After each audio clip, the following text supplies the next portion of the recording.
Cricket और javelin थ्रोर की जो थ्रोइंग टेक्निक है और बायोमैकेनिकल डायनामिक्स हैं वो ऑलमोस्ट सेम है। अगर हम दोनों एथलीट्स की डायनामिक्स को, इनकी बायोमैकेनिकल टेक्निक को एक पैरेलल फ्रेम में कंपेयर करें तो हमें पता लगेगा कि बहुत सी चीज़ें ऐसी हैं जो इन दोनों में सिमिलैरिटीज़ हैं और इन दोनों में एथलीट्स की इन मूवमेंट्स में कॉमन है। अगर हम इन दोनों की जो पैरेलल फ्रेम में कंपैरिजन करें तो हम देखते हैं फ्रॉम बॉटम टू टॉप 5 चीजें ऐसी हैं जो एक मेजर कॉमनैलिटीज हैं जो दोनों एथलीट्स में सेम पाई जाती हैं। उसमें नंबर 1 पे आती है इनकी डिलीवरी स्ट्राइड। डिलीवरी स्ट्राइड से मुराद इन दोनों एथलीट्स की दोनों लेग्स के दरमियान का डिस्टेंस है जो कि ऑलमोस्ट सेम है। एक और डिलीवरी स्ट्राइड में इन दोनों एथलीट्स की कॉमन चीज है, वो है इनकी थ्रोइंग के बाद इनकी बैकफुट रोटेशन। जब ये एथलीट्स अपनी जेवलिन या बॉल को अपनी डिजायर्ड लोकेशन पे थ्रो करते हैं तो जो इनकी बैक लेग है उसका जो बैक फुट है वो अपनी टो पे आ जाता है और इनका जो वेट है वो अपनी फ्रंट लेग पे फुली ट्रांसफर्ड होता है।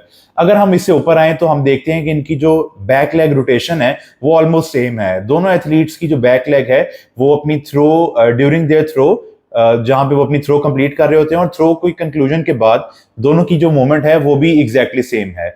इसके बाद अगर हम इन दोनों के एथलीट्स की आर्म्स पोजीशन देखें तो हम देखते हैं कि जो फ्रंट आर्म है वो दोनों एथलीट्स के पॉइंटेड हैं टुवर्ड्स देयर स्पेसिफिक डायरेक्शन, जहां पे उन्होंने अपना जो इक्विपमेंट है या बॉल है जेवलिन है वो थ्रो करनी है। और जो बैक हैंड है उनका, उन दोनों में उनकी जो रिस्ट है वो लॉक है और दोनों के हाथ में उनका रिस्पेक्टिव इक्विपमेंट है। जो जेवलिन थ्रोअर है उनके हाथ में उनका जो उनकी जेवलिन है, और जो क्रिकेटर एथलीट हैं जो फील्डिंग बाउंड्री पे बॉल चेस करने जा रहे हैं और वापस थ्रो कर रहे हैं टुवर्ड्स देयर कीपर एंड, उनके हाथ में उनका बॉल है जिसको उन्होंने अपनी जो उनकी जो टारगेट है उसकी तरफ उन्होंने थ्रो करना है।